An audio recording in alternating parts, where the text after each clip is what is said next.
Police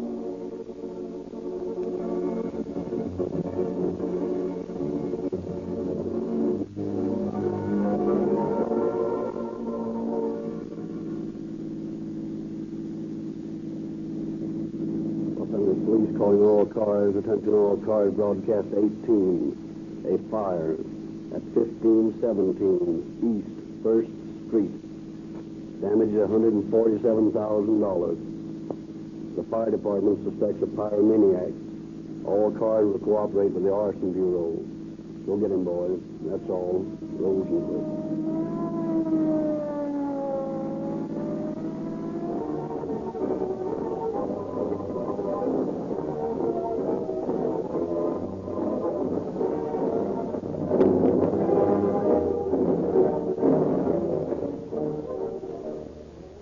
The perfect performance of police cars, fire engines, ambulances, and motorcycles is vital to public safety.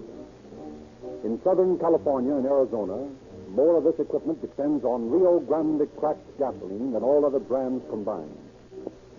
This is the same gasoline that you can buy at any Rio Grande service station at the price of ordinary non-premium gasoline. Rio Grande cracked was one of the first gasolines to be offered the public containing tetraethyl at no additional cost. Since then, many other companies have been forced to follow suit. The word cracking is the name of a scientific process designed to give you a more powerful and more economical fuel. Rio Grande forces the crude oil into enormous spills, 100 feet high. And under terrific heat and pressure, the gasoline fractions are cracked into millions of atoms. This process is repeated again and again until the final product, the Rio Grande cracked gasoline you buy from your neighborhood dealer, is so concentrated that every drop is vital power. When you fill up with Rio Grande cracked gasoline with tetraethyl, you are getting a product that is abreast of the time, guaranteed to deliver to you motor power, speed, and dependability at no extra cost. Try a tankful tomorrow.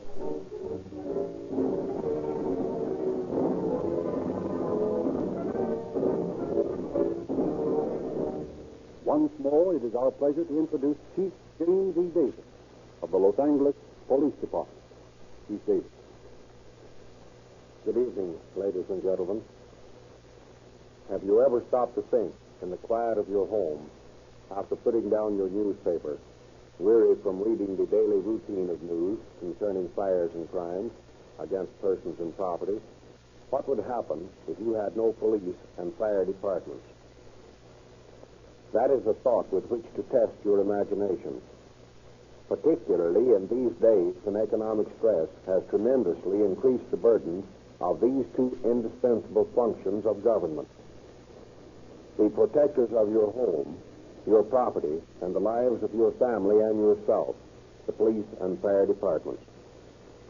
The story we have to tell you tonight deals with the strange and little-known insanity of pyromaniacs, unfortunates whose peculiar brain quirks cause them to set fire to people's property just to see the sparks fly, and to see great flames leap heavenward in their mad desire to satiate their peculiar longings. Our arson squad, which works conjointly with the fire department, is constantly working on cases involving this strange mania. It is perhaps the most difficult type of detective work done by this squad because the persons who set fire for a profit or revenge do so deliberately, leaving many clues to their identity. The pyromaniac, on the other hand, has the cunning of madness and covers his criminal fire settings so carefully that only detectives trained in the investigation of arson cases is capable of tracking him down. I have chosen tonight's story to give the citizens of Los Angeles a vivid picture of how difficult it is to discover the operations of the pyromaniac. This story is a true one, and the characters in it are actual persons. And now, Frederick Lindsley will go on with the story.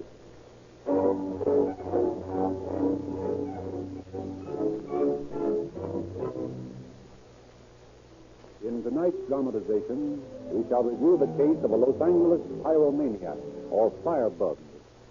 whose lust for excitement destroyed $147,000 worth of property in a few days. It is September of 1924. Thomas McGee, a high official of the Southern California Edison Company, brings a young man of pleasant appearance to his home. He leaves the boy a moment as he goes to greet his wife. Oh, Tom, you're home early this evening. Hello, my dear. Well, I have a little surprise for you. Surprise? What is it? I've engaged a chauffeur for you. I think he's just the man we've been looking for. He's cultured and educated, and he's a handsome devil, too. Oh, where is he? He's down in the living room. Shall I have him come up? Well, I'll send Marie. Marie? Down. There's a young man waiting in the living room. Will you show him up here? Colorful background this chap has, too. He's the eldest son of the flying Spinozas. The flying Spinoza? Well, I can see that name doesn't register with you as it does with me. You know, my dear, when I was a boy, the flying Spinozas were my idols, big-time trapeze artists. There just wasn't a first-rate circus without the flying Spinozas. Oh, I see. Doris, this is Ed Spinoza. Ed, this is Mrs. McGee. How do you do, Edward? How do you do, Mrs. McGee? I understand you're to be my driver. Yes, madam. Well, I hope you're careful, Edward. I've become very nervous with reckless driving. Oh, I'll be careful, Mrs. McGee. I'll do my best to please you. I'm certain you'll succeed.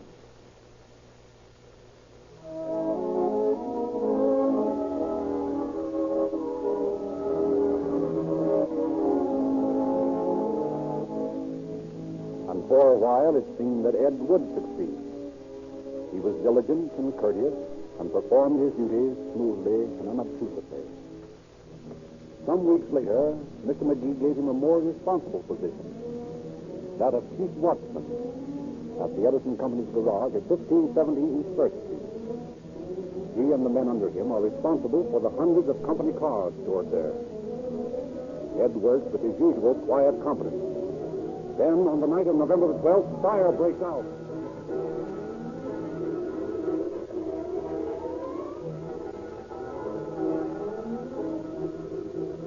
Fire engines, chemical cars, and long, sleek ladder wagons fly screaming through the deserted streets.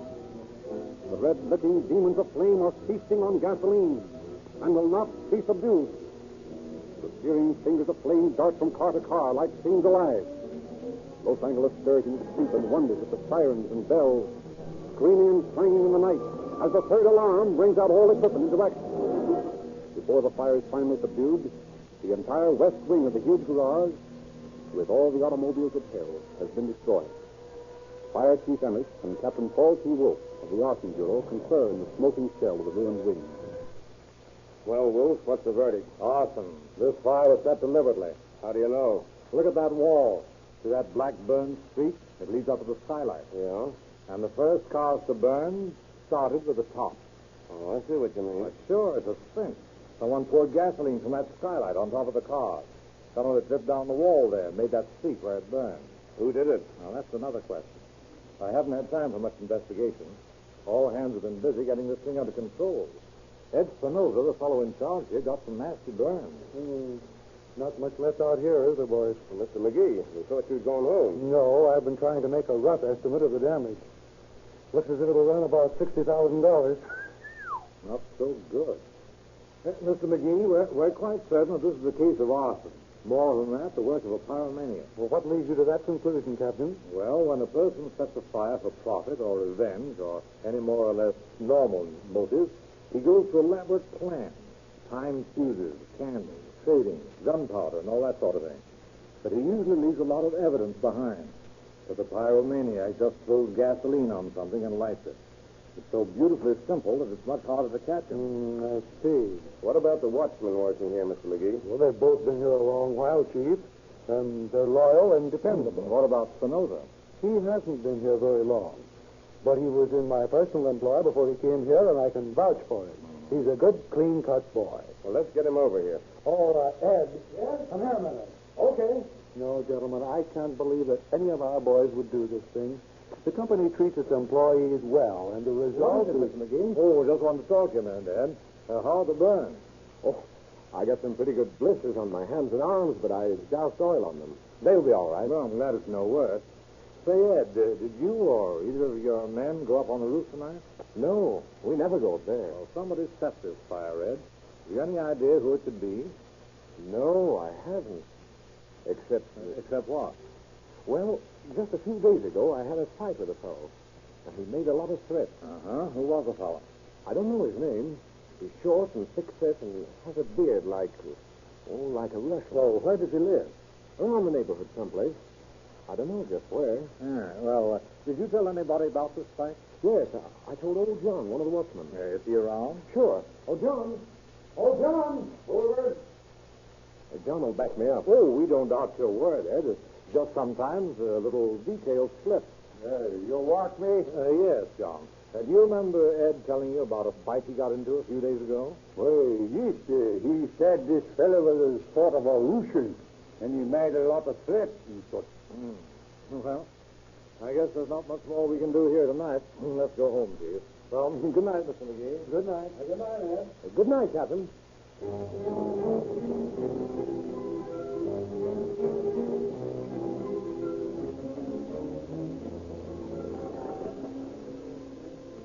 The very next night, the neighborhood again thrills to the charging fire engines. As a fire breaks out in the abandoned Big Four depot, used as a shelter by tramps and vagrants. Captain Wolf visits the scene of the fire and finds no evidence of arson. But he does find someone he knows assisting the firemen in fighting the flames. Well, Ed, didn't you get enough fire and smoke last night? Oh, hello, Captain. Well, you see, I heard the rumpus, and I thought I'd help put it out. Oh, I see. Say, Ed, have you seen that Russian fellow around that you had the scrap with? No. Well, be sure to let me know if you hear from him.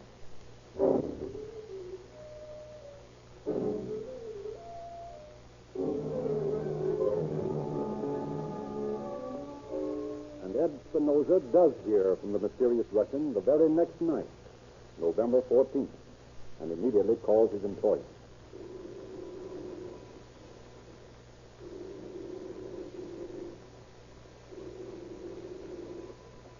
I'll get it, Doris.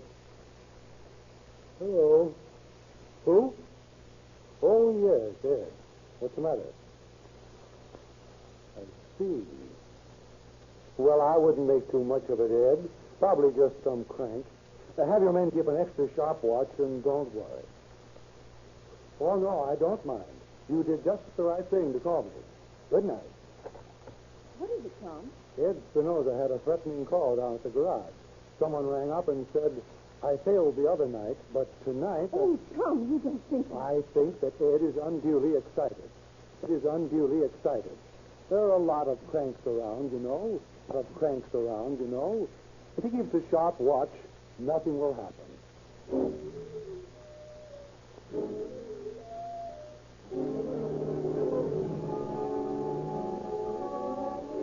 But Ed is not content with merely keeping a sharp watch. He makes another telephone call, this time to the police station. Holbeck Police Station, Sergeant Downey speaking. Well, what time is it? Well, what did he say? Oh, I see. I'll send some men right over. Say, what's your name? Spinoza? All right, Mr. Spinoza. There'll be no fires tonight. Oh, Johnson. Yes? Take three of the boys and stake out that garage at 1517 East First, where they had that big fire the other night. Someone just rang up there and threatened to burn it again. Bring in any suspicious characters you'll find loitering around. Okay.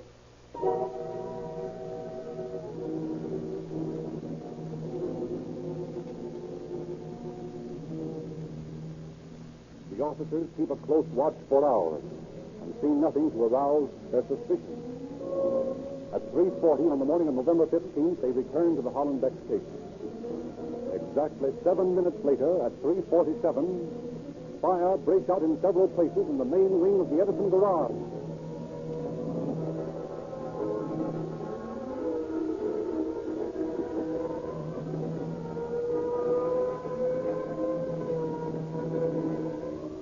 Once again, the roaring, screaming engine speeds through the shadowed streets with men clinging to them like insects. One alarm. The main wing of the garage is doomed as hundreds of cars burn. Two alarms. More and more operated.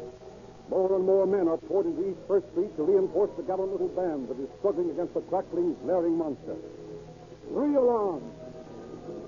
Now the fire engines are guided in their mad rush by the ominous red glare of the flames against the sky. Chief Ennis and Captain Wolf are accompanied by Detective Lieutenant Jack Gooding and George Price of the fire department. The center of the building is completely destroyed before the fire is subdued. It is a bewildered group that gathers in the office to review the situation. Well, boys, about 87,000 in damages this time. $147,000 gone up in smoke in 2 days. It's a lot, Mr. McGee. There will be more if we don't get the fellow that did it. What about the phone call, Wolf? I'm just coming to it, Chief. What time did you say it came, Ed? 12:15. I know because the alarm clock was right here. Where was the watchman? Well, you see, Lieutenant Gooding, ever since the fire the other night, I've been sending them back to the alley. 1 man on each side of the building. They flashed their lights to meet in the alley. Old John here and Mac were back there when the call came. Oh, I should think they would hear a telephone bell ring from there. How about it, John? Did you hear a phone bill? Well, Captain Wolf, I did hear a bell ring, but I didn't know for sure it was a telephone. Well, why not? Oh, I don't know. It sounds kind of funny. I don't get what you mean, John. Well, it was like a telephone, and then again it wasn't. Well, that's a help. Now, let's see, Ed. Which one of these phones did you say the call came on? This one. Oh, you must be mistaken, Ed. No, I'm sure, Mr. McGee. Well, why do you think he was mistaken, Mr. McGee? Well, you see, Captain Wolf, this is a private phone for outgoing calls only. So it couldn't have been this one. Well, that's the one that came over just the same. I've got an idea. Chief, would you and Mr. McGee and Spinoza step outside just a minute? Jack and I have something to take up with John here. Oh, I ain't done nothing. Honest, I don't know nothing about it. Now, don't get excited. Shut that door, will you, Jack? Really, Captain, honest to God, I didn't... Why, of course you didn't. I just want you to listen while I ring this alarm clock. Just wait till I get it set. Yeah, now there she is, now.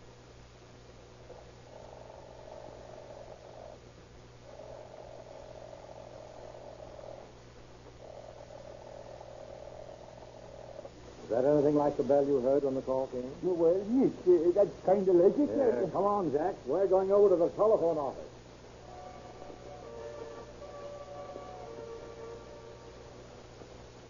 Right over here, officer.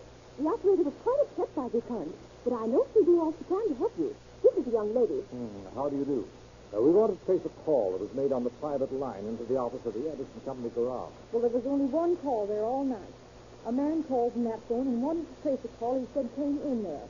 He seemed mad or excited or something. And what did you tell him? Well, I just told him there hadn't been any call.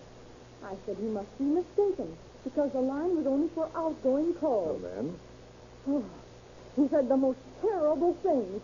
I couldn't tell you the names he called me and the things he threatened to do. Why, it was awful. I see. Oh, thanks very much. Come on, Jack. Let's get back to the garage.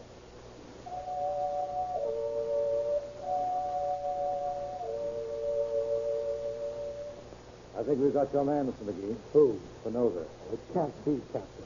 I tell you, that boy I'm is... sorry, but it looks bad for him. I want you to send him on his rounds, just as though nothing had happened. But why? We'll give him the benefit of the doubt. If he's innocent, okay. If not, he needs just a little more rope to do a first-class job of hanging himself. All right. Oh, Ed. Yes, Mr. McGee? You better take your clock and make the rounds on the mezzanine and keep your eyes open. Okay. I still think you're mistaken. Maybe I am, Mr. McGee. We'll see. That telephone I call... know it doesn't look good, but there must have... Oh! Wait, Ed! Ed, what's happened? What's happened there? come on. Upstairs, boy. Ed, are you hurt? What's happened up there? She's up there. He attacked me. He hit me with a blackjack. See? He jumped out of that closet. Here. This one here? Here, let's see. That's about 3 feet wide and about 5 feet high.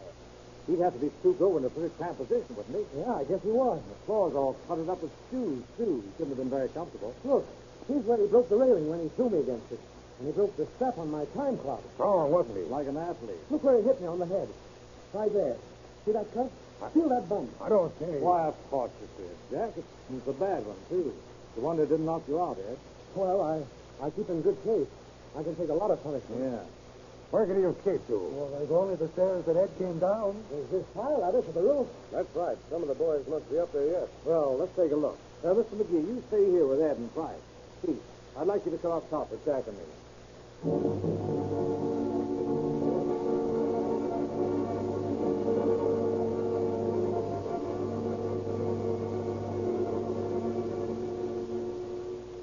Be careful getting off that ladder there. That's it. Now look, Jack. Flash your light down here. See? No footprints at all in the sand. Let's see if the boys saw anyone. Hey, boys! Hey, boys! Yeah, coming. Oh, hello, Chief. Hello, Captain. Just checking up before we knock off. Have you seen anyone up here in the last few minutes? No, sir. Well, let's see how he could have gotten down in case he came up and the boys didn't see him. Well, there's a drain pipe over here. Yeah, let's have a look at it. Here it is. Here, give me that flash. See? There's a mess of telephone wires right down below here. Anyone going down the drain pipe would have to cross them. He'd be bound to snag them and maybe break a few, and they're all in place. You mean it's all a put-up job by Spinoza himself? It looks that way. Well, where's your proof? Well, did you notice the steps going up to the mezzanine? There were only two sets of footprints, one going up and one coming down, and both Spinoza's. And the man shouldn't help leaving prints with all that charred junk around here, huh? Yeah, and then in the closet, the floor was covered with shoes, and none of them looked as though they'd been tramped on. That's why I stopped you when you said there was no wound on his head, Jack. But there was no wound. I know. We have to humor him. And after all, there was the broken rail on the strap. We'll go down now and see what happens.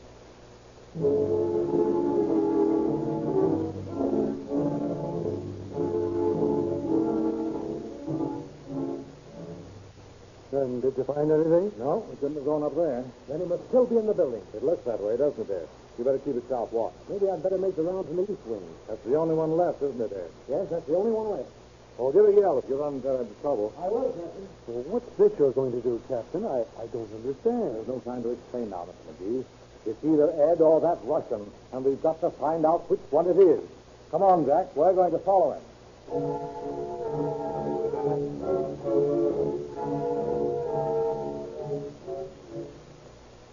Where'd he go? I can't see him.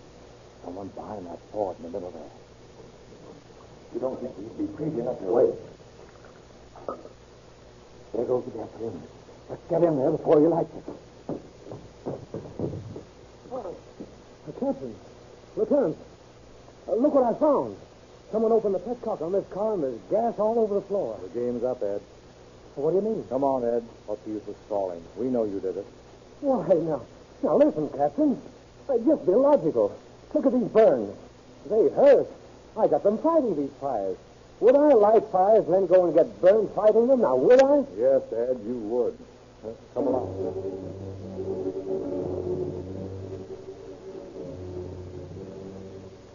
In 3 days of constant questioning, Ed Spinoza stoutly maintained his innocence, in spite of the unbroken chain of evidence against him. Hour after hour, the questioning continued, without making any seeming headway. Then, for no apparent reason... All right, boys. I guess we've been at this long enough. I did it. I set the fires. I'd have told you earlier, only that fellow there made me sore when he said he'd seen me in the gallery. I've never been mugged. And his bluffing like that made me think you didn't have anything on me. But why did you set the fires, Ed? McGee was good to you. You had a good job. Oh, you wouldn't understand. I think we would, Ed. You couldn't, unless you were born that way. I'm different from you, fellas. How do you mean? Well, it's something that comes over you gradually. It's like having some crawling thing alive inside of you. The muscles of your stomach get all tight, and then it spreads to your chest till you can hardly breathe. Your face twitches and your throat's dry, and you're all tense and jumpy. And it feels like the muscles all over your body are tied up into hard knots. You think you're going to die, unless you can relax. But you can't relax without excitement. You've got to see an accident, or a bloody fight, or best of all, a fire. The funny thing about a fire, you watch it burn and crackle, and at the same time you feel as refreshed as though a cold, clear stream of water was pouring over you. You feel all calm and languid. And then you kind of realize what you've done, and you want to help put the thing out. But you know you're going to do it again, I'm going to do it again. Nothing can stop me from doing it again.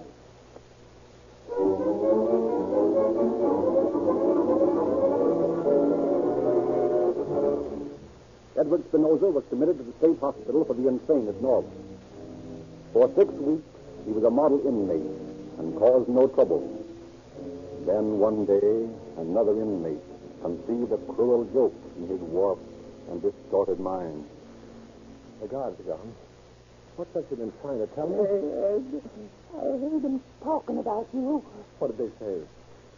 Oh, they were saying something about a new kind of operation. They were going to try out on you. New kind of operation? What do you mean? They do the same things to rabbits and guinea pigs and dogs sometimes. They're going to try it out on somebody, and you're the guy. Are you sure? Sure, I heard them. I tell you. Say, they can't do that to me. Operation? I'm not a rabbit. I'm not a guinea pig or a dog. I'm Ed Spinoza, the flying Spinoza. That's who I am. They can't do that to me. I'm going to get out of here. Right this minute. That's what I'm going to do. Let me out of here. Hey, what's going on here? Ed, for goodness sake, will you control yourself? You can't operate on me. I'm not a guinea pig. Let me out of here. Oh, listen. Nobody's going to operate on Oh, you. get out of my way. Oh, listen, Ed, you're all wrong. I'll kill you, sir. Come on, grab him. Hold each other on. Now, come on, Ed. Listen to us, will Oh, you? no, rabbit. Let me out of here. Who told you anything about an operation? I was only fooling. Go get a rabbit here, operation. Get a rabbit. I'm Ed Spinoza. I'm going to get out of here. You can't do this to me. Get here. You can't do this to me.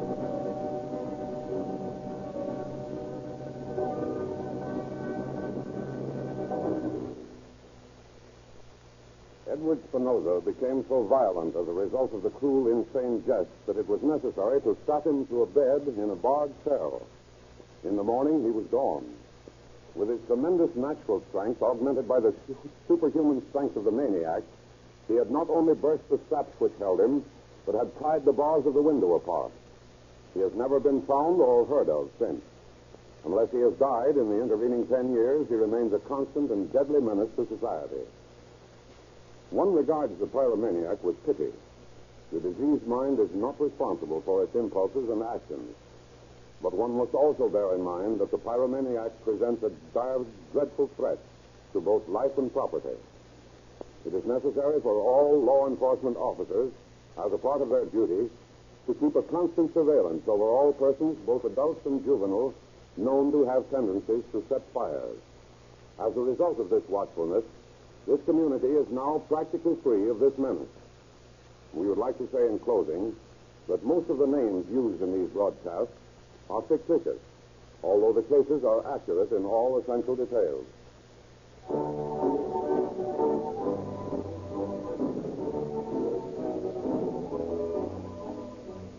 Ladies and gentlemen, are you getting all the efficiency and power from your car that the manufacturer intended you should get? Modern motors are built to give you quick getaways, surging power, instant start. But they cannot deliver these advantages with inferior gasoline. Why not test your car? You'll quickly find out what it can do if you try a tank full of Rio Grande cracked gasoline with tetraethyl. This great motor fuel will bring out the best in an automobile. It has proved its ability by powering more police cars, fire engines, ambulances, and motorcycles operated by cities and counties in Southern California and Arizona than all other brands combined. If you want to know the truth about your car, Rio Grande cracked with tetraethyl will tell you whether you need repairs or a change in gasoline. And remember, Rio Grande cracked with tetraethyl costs no more. Next Wednesday at this same time, Chief Davis will bring you another authentic dramatization from the files of the Los Angeles Police Department. Tell your friends about this sensational broadcast, presented by Rio Grande, not only for your interest and pleasure, but also as a contribution in the interest of public safety and crime prevention.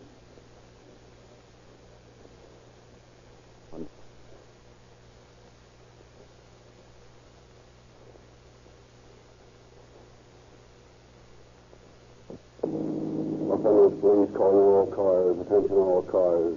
Cancellation of broadcast 18 regarding a pyromaniac. Suspect delivered to a psychopathic hospital. That's all, Rosenquist.